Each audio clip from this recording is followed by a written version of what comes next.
Hello, detectives! I'm Robin Stevens, the author of the Murder Most Unladylike Mysteries series and the upcoming Ministry of Unladylike Activities series, and welcome to Behind the Book. I'm going to be answering your burning questions, showing you around my workspace, and reading to you from the last 2 chapters of Death Set Sail, the final murder mystery in the Murder Most Unladylike Mysteries series. Got lots of exciting things in store, and I hope you really enjoy this video. I put out a call for questions from fans for this video, and you have all come through in the most amazing way. You sent in so many questions that I can't possibly respond to them all, but I've chosen just a few of my very favorites to reply to in this video.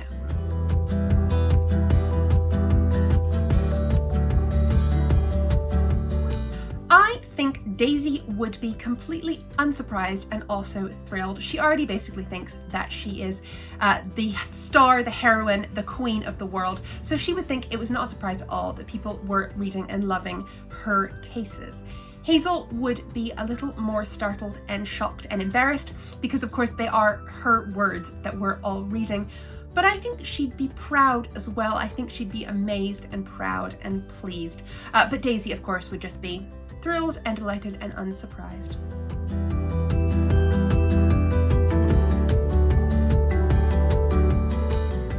I was inspired to write Murder Most Unladylike partly because I love murder mysteries and crime novels so much, and I think that should probably be obvious by now. I love reading them, I love thinking about them, I love watching them. I just love them. I don't love them happening in real life, but I love thinking about them. I love trying to work out the truth. I love seeing justice done.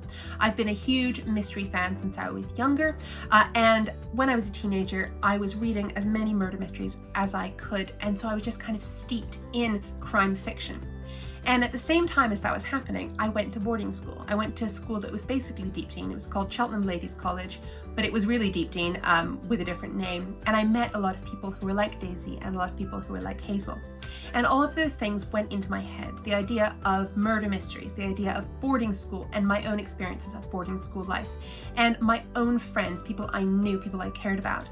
And they just sat in my head for quite a long time, for about sort of 5 or 6 years. Until I was 22, I'd left school, I'd left university, and I suddenly realized that I wanted to write about something that took my life and matched it up with my favorite kind of story, murder mysteries. And that was where Murder Most Unladylike came from. And even though I don't think anybody else will have had my exact experience, I think that's something that everyone can use when you're thinking about what kind of stories you want to write. You definitely should be writing stories that you love to read. Don't write a type of story that you don't care about reading, because you won't be that interested in it and you won't know what else is being written in the genre. So write something you love to read. Be your ideal reader, basically. And the other thing about that is write a story that is something to do with you, that has your own unique perspective, your own unique history, people you know, places you love. Write a story that only you can write. And I don't know what that is, and no matter who you are, no matter where you live, you will have a unique story, you will have unique experiences, and that is the story that you should be writing. I don't think you need to write about something that's completely like your life, especially not if you're writing fantasy about witches, wizards, dragons, ghosts, but you can write something that resonates with you, that feels real to you. There were no murders in my past, but I had friends like Daisy and Hazel. Those are the real people, the real things to me, and that is why I think the story has grown to feel so real to so many people. So that's my inspiration, and that is what I think you can use as inspiration in your own unique, special way for whatever unique story you decide you want to tell.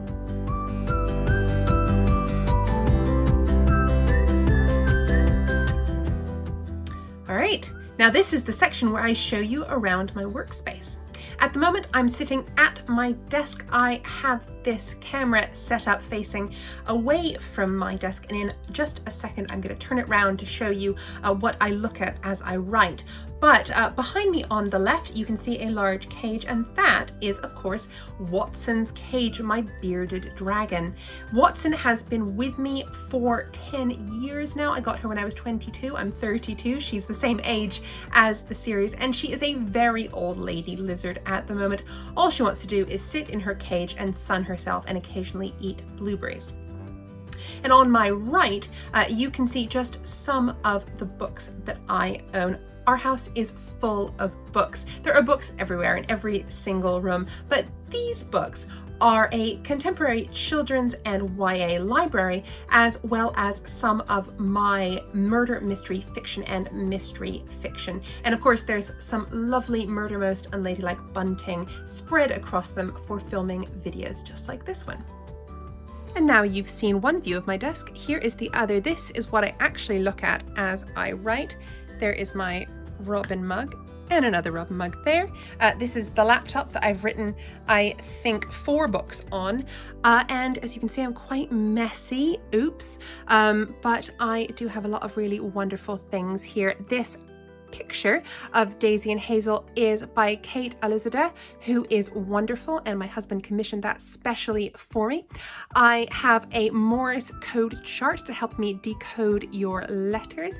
I have a lovely thank you note from a fan there and some bookmarks, as well as a Deep Dean pin from another fan, which is just lovely. And here, these are top trump cards, all of the characters of Murder Most Unladylike top trumps by a fan called Emily.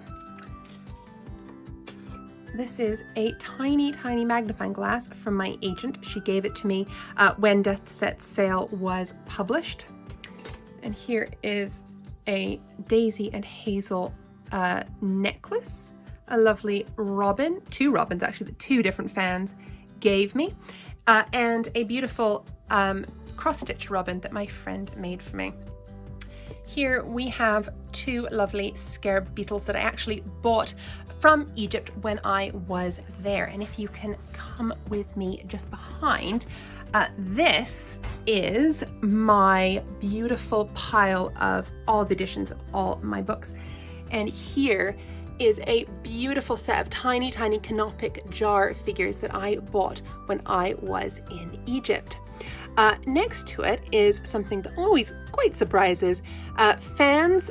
This is an actual piece of arsenic. I have a friend whose husband works with elements like this. He's a scientist, and he gave me this. It's very carefully packaged up. It's in a box, in another box, in another box, in that tin. I never take it out. Nobody can ever touch it. But that is actual arsenic. That is a lovely cup I won for Mistletoe and Murder. Here is my Guggenheim Mystery Shelf. And again, here are all my wonderful international editions of Murder Most Unladylike. We have Italian here, we have German here, Polish, this is Norwegian, let's see, we've got Simplified Chinese here, and French and American and Japanese. Also some Daisy and Hazel Lego figures that I made. Daisy and Hazel peg dolls. I've got there a poison bottle, not with poison in it. Another lovely cup that I won, and a stuffed magnifying glass that somebody sewed for me. And right up there we have some Fimo Daisy and Hazel dolls, as well as the Waterstones book prize that I won for Murder Most Unladylike. And the most beautiful is one of my favorite toys, a beautiful Hazel doll that a fan sewed for me. And here is my Blue Peter pin. I was so proud of that. I got this when I went on Blue Peter a few years ago to talk about the Guggenheim mystery, and I was recently on there again on their fan page. I created a mystery, and that was really exciting. And so up here are all of my UK editions, and right up there, that is a knitted book that a fan made for me. And here we have a Murder Most Unladylike that a fan painted from a cereal packet, and I think it is gorgeous. Oh, and here is a really beautiful magnifying glass that used to be my father's, and my parents just gave to me.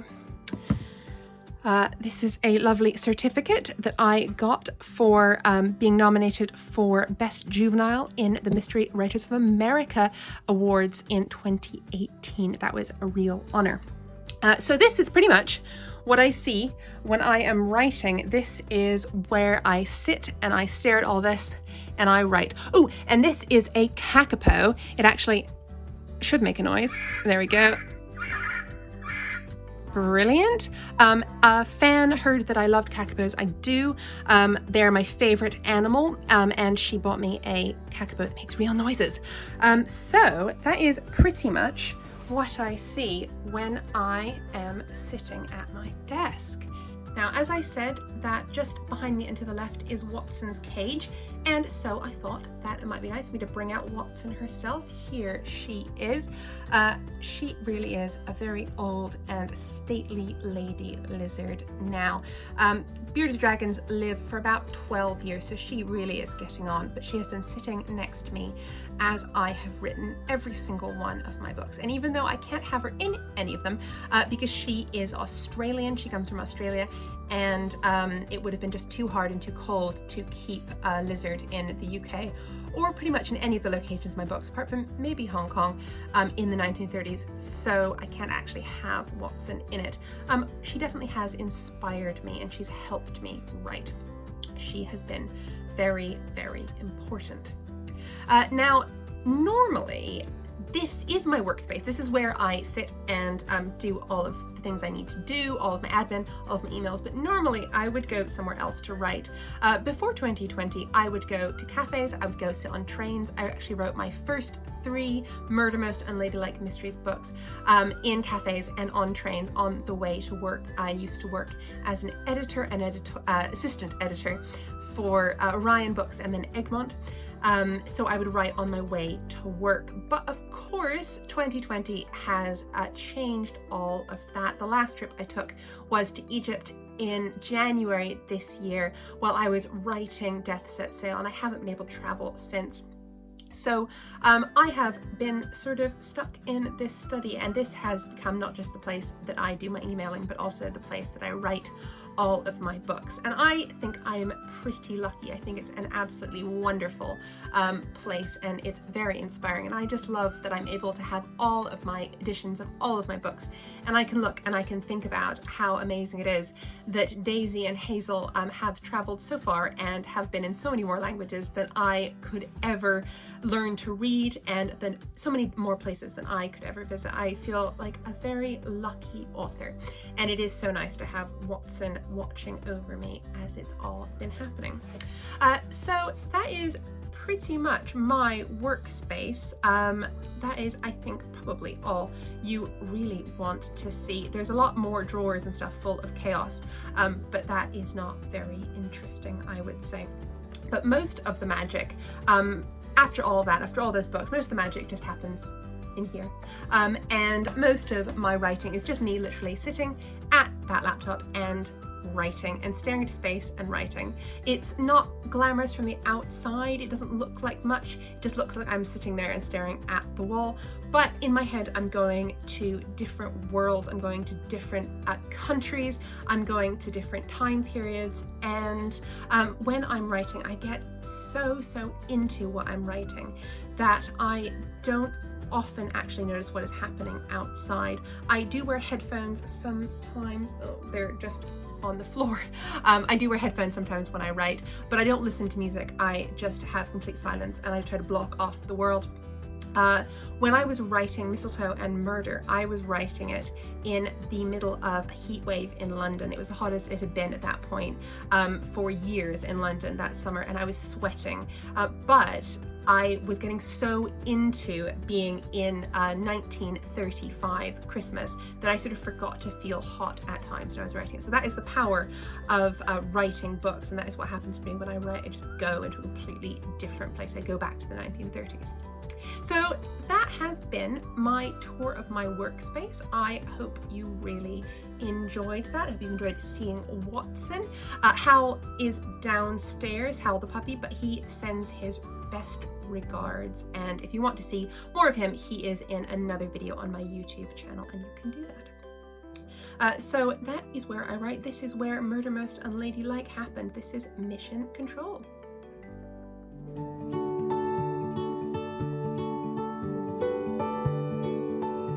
So my top tips for writing a murder mystery, basically my number one tip is plan it properly. Do that thing that I said earlier about writing down who committed the crime, what the crime is, how it happened, where it happened, who it happened to, who else is there, where are all of the clues, and then the red herrings. So basically write down what happens in your crime before you start writing the story. That way you don't get confused. I also think it is really important when you're writing a murder mystery to read a lot of murder mysteries for research and just to know what other authors are doing. You can't write a good story if you don't know how other authors are approaching that same kind of story. So if you want to write murder mysteries, you should be reading all the murder mysteries you can. You should also be watching all the murder mysteries you can. Watch films, watch TV shows where murders happen. Also read other types of books, maybe fantasy stories, maybe romance stories that have crimes in them. And again, you can see how different authors are working with that one plot. There aren't really that many plots in the world, and certainly there aren't that many murder mystery plots in the world, and so pretty much you're going to be recycling what other authors have done. But because every single writer is unique, every single person goes about writing in a different way, every single person has a different brain that will come up with different ideas. Even if you use a similar plot to another author, you can put your own twist on it, you can give it your own ending, you can change things, you can fix things you don't like.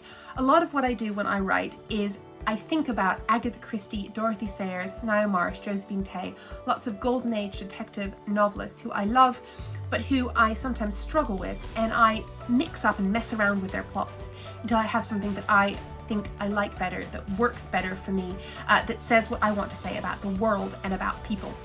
And that's something that you should definitely be doing if you want to write your own stories. So don't worry about being like everybody else, because you will naturally be unique. But do a lot of research, read a lot of other murder mysteries, and plan carefully. Otherwise, your readers will get confused and they can tell that you don't know what's happening. You have to be in control if you're going to write a murder mystery. And good luck. Just keep going, don't give up, and you will get better and better.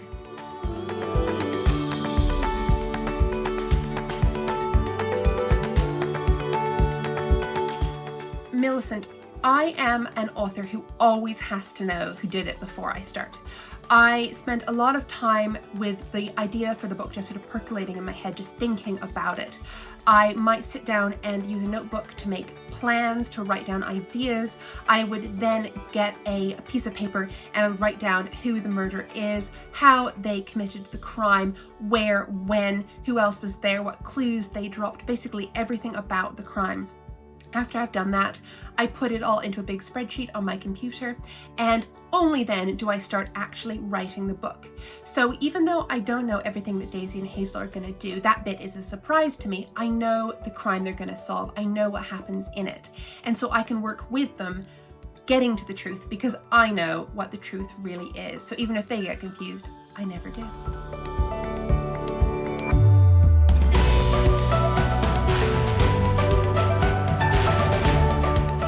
So, unsurprisingly, I was a child who loved mystery stories. I loved reading Enid Blyton stories. I loved reading Nancy Drew, Encyclopedia Brown, who's an American boy detective that my mother gave me those books. I also loved Sherlock Holmes and Agatha Christie when I got a bit older.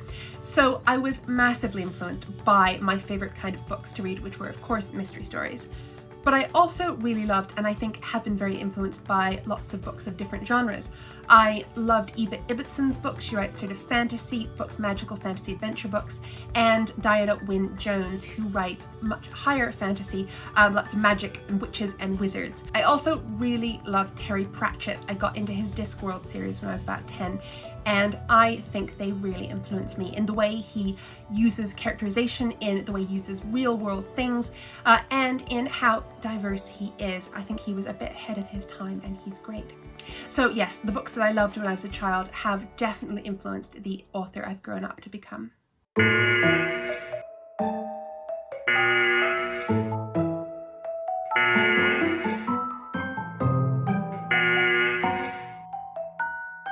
All right, now I'm going to do something that I have never done before, or at any rate, I've never done out loud to other people before. I'm going to read the final 2 chapters of Death Sets Sail. Now, as you know, this was a very emotional book for me to write, and these 2 chapters were the most emotional part. I've had them in my head for about 2 years. When I wrote them down for the first time, I cried, and every single time I edited them, I also cried. So you'll have to wait and see whether I manage to get through this reading without crying. I don't know if I'll be able to. One more thing to say before I start is that if you haven't read Death Set Sail yet, please pause the video now, go read the book, and then come back and listen to me reading these chapters, because they contain the biggest and most important spoiler for the book. So if you are still watching, I will assume that you have read Death Set Sail. You know what happens in it, and you don't mind me telling you. Here we go. Part 7, Chapter 4. That night, I was dreaming I was solving a case with Daisy. It was so vivid. I felt her hand on mine, her breath in my ear. I saw the face she made when I got something right before she did. That when I woke up, I turned to her bed, my mouth open to tell her about it. But the bed next to mine was empty, neatly made and still, and I felt as though I had lost her all over again. All I had was my scarab beetle and Daisy's coded note in my hand, by now quite soft from folding and unfolding. It took me a moment to realize that something else had woken me. I sat up, eyes still smarting, and saw a figure standing at the foot of my bed. It was Aunt Lucy. So she and Uncle Felix were here at last. "Is it Christmas?" I asked foolishly. "Not quite yet," said Aunt Lucy. "Shh, I need you to get up immediately and come with me." "Is something wrong? We have a case for you. Very hush-hush, of course, but you're the best person for it." "But I'm only 15, I said foolishly, again, for when has our age ever stopped us? "Not for long," said Aunt Lucy. "Children do tend to grow up, and that is what you are currently doing. And I think you have a long career ahead of you, Hazel Wong, if this mission goes well. Put on your slippers and your dressing gown and come with me. Hurry up." She spoke like a deep-teen mistress, and I found myself dressing with hurried fingers. There was something strange about this, something I could not quite make out. I felt horridly anxious, or perhaps excited, or both. We walked the dark corridors of Fallingford together, Aunt Lucy moving with confidence ahead of me. Once we disturbed Toast Dog, lying halfway up a flight of stairs, but he just grumbled contentedly and went back to sleep. An absolute failure of a guard dog, said Aunt Lucy to herself. "Where are we going?" I asked. "Shush," said Aunt Lucy at once. "The library. Now not another word." Across the big front hall we went, and by now I really felt back in my dream. I was 13 again and solving our second case. Suddenly everything was easier and simpler, and Daisy, and then I blinked and I was 15 and following Aunt Lucy, and Daisy was dead. And then Aunt Lucy pushed open the door to the library, and I got a blast of warmth and light that staggered me. The fire was bright and roaring, and so the books and the deep worn armchairs looked soft and mysterious, lit clear and dark in shifting patterns by the flames. There was Uncle Felix, standing up to greet us, red fire glinting in his monocle lens, very tall and dapper and golden as always. "Merry Christmas, Hazel," he said seriously. "Now, Lucy and I have a proposition for you. We will put it to you in a moment, but first we need you to stay here while we go and get something." "Why?" I asked, bewildered. "Sensitive case notes, you know," said Uncle Felix easily, waving his hand, and I got another rush of misery, for he looked so like Daisy as he did so.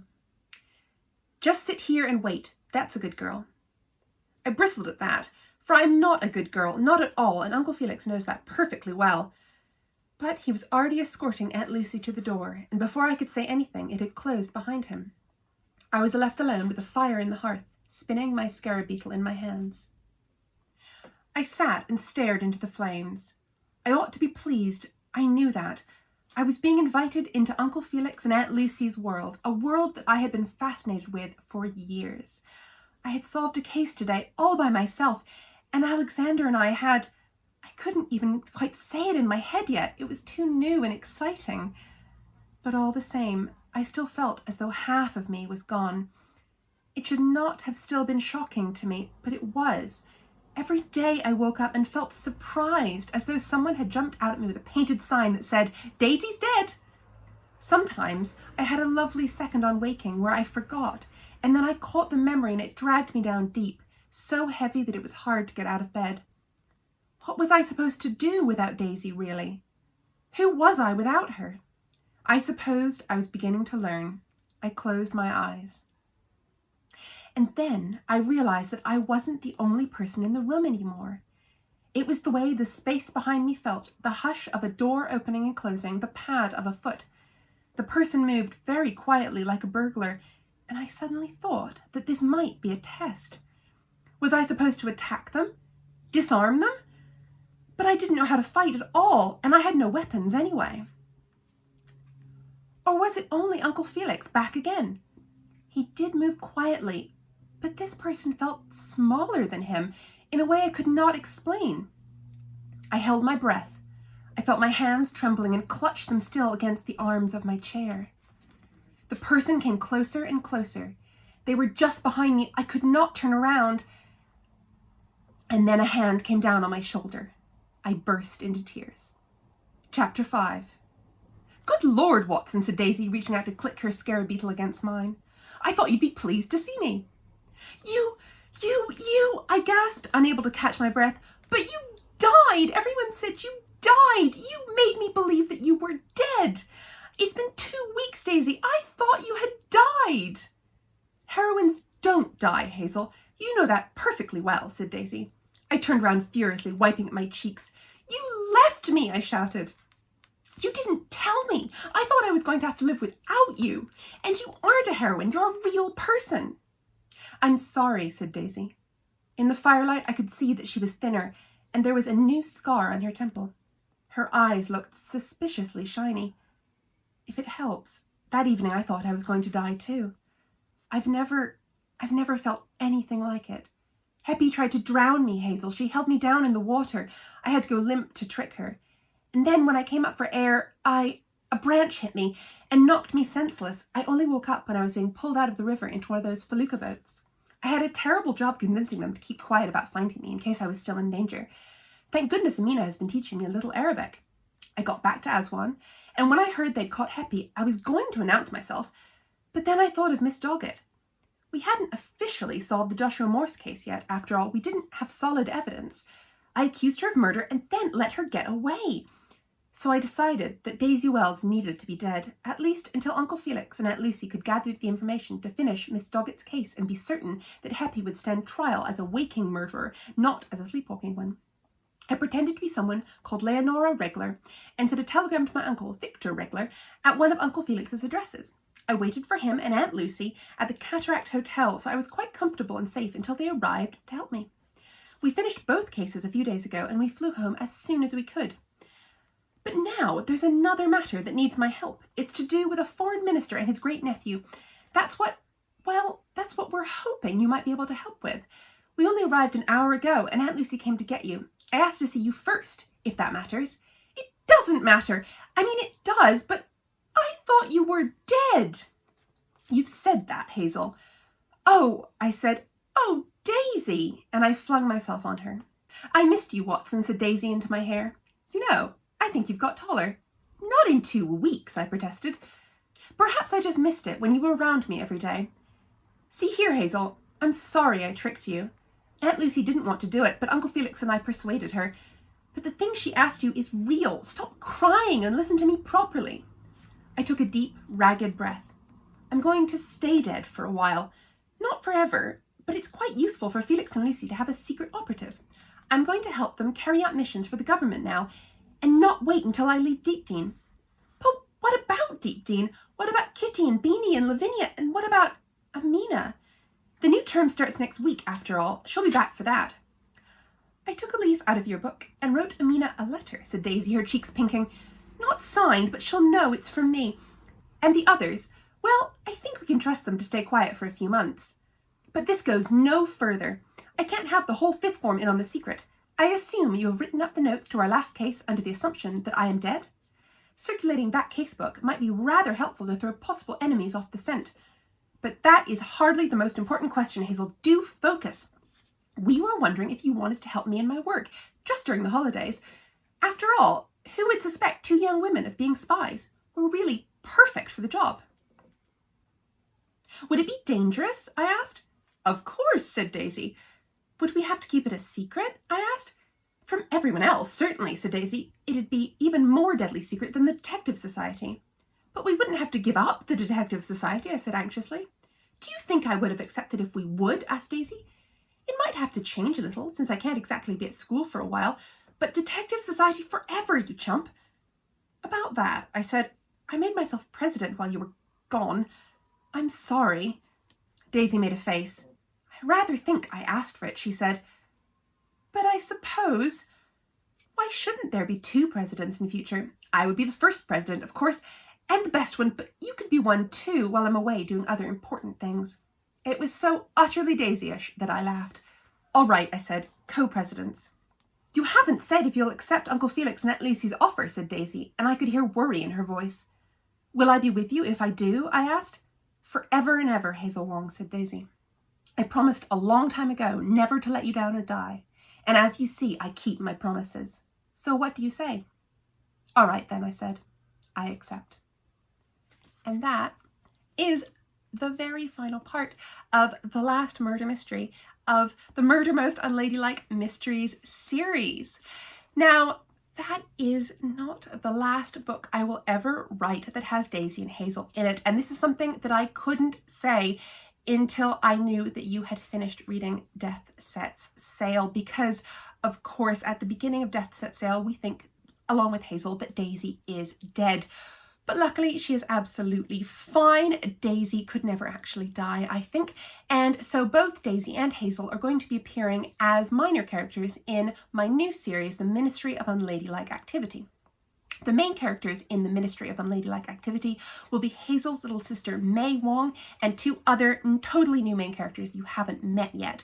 But Daisy and Hazel will feature as older spies who help the children with their cases. And at the moment, I've just started the research for the first Ministry of Unladylike Activity book. It is coming out in 2022, and I am so excited to go back to Daisy and Hazel's world and to see how Daisy and Hazel are when they finally, as Daisy has been wishing to do for a very long time, turn 20. So that is my book reading, and I almost got through it without crying, though not quite.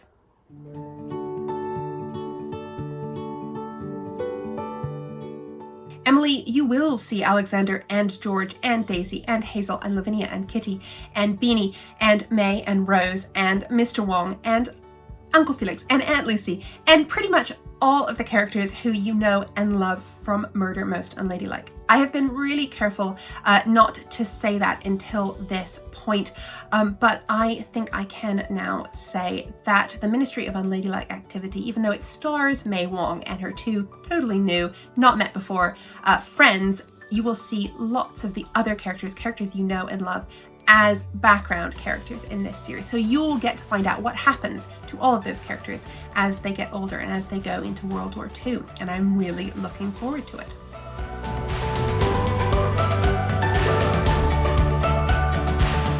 Rose and May do end up going to Deepdene, but it's a very different Deepdene than the one that we are used to reading in the Murder Most Unladylike Mysteries series. Rose goes to Deepdene in 1939, just as World War II is breaking out, and that is the reason that both Rose and May are in the UK. That is the reason that May can become one of the main characters in the Ministry of Unladylike Activities series. But this is Deepdene at war. This is a school at war. There'll be a lot more kids there than Hazel had in the 1930s. There'll be a lot more evacuees. It'll be a much more stressful and confusing environment. And I'm really looking forward to writing that and showing you all the changes between the Deepdene of Murder Most Unladylike and the Deepdene of the Ministry of Unladylike Activity.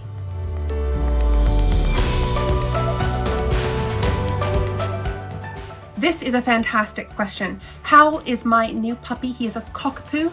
He is currently 4 months old and he is wonderful. He doesn't come up to my study because he is still too intense. He would go running around in circles and try to chew the cushions. So he's not here for this video, but if you want to see him, I have filmed lots of other videos for my YouTube channel where he is in them.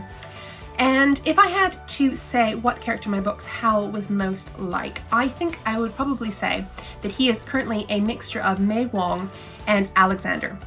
Mei because he is young and he is chaotic and he is naughty but really, really clever. He is so clever. He notices every single thing we say to him, and he definitely decides whether or not to obey us. And Alexander because I think that Alexander, like Hal, has a very sunny, friendly personality. Every single person who Hal meets, he wants to be friends with. He stops on the street to say hi to everyone. And that's kind of what Alexander is like. He's a very friendly, open, warm person, just like Hal. So yeah, Hal is a mix of Mei Wong and Alexander, I think. So that's all from me. Thank you so much for watching this video, and I hope you really enjoyed going behind the book with me. Goodbye.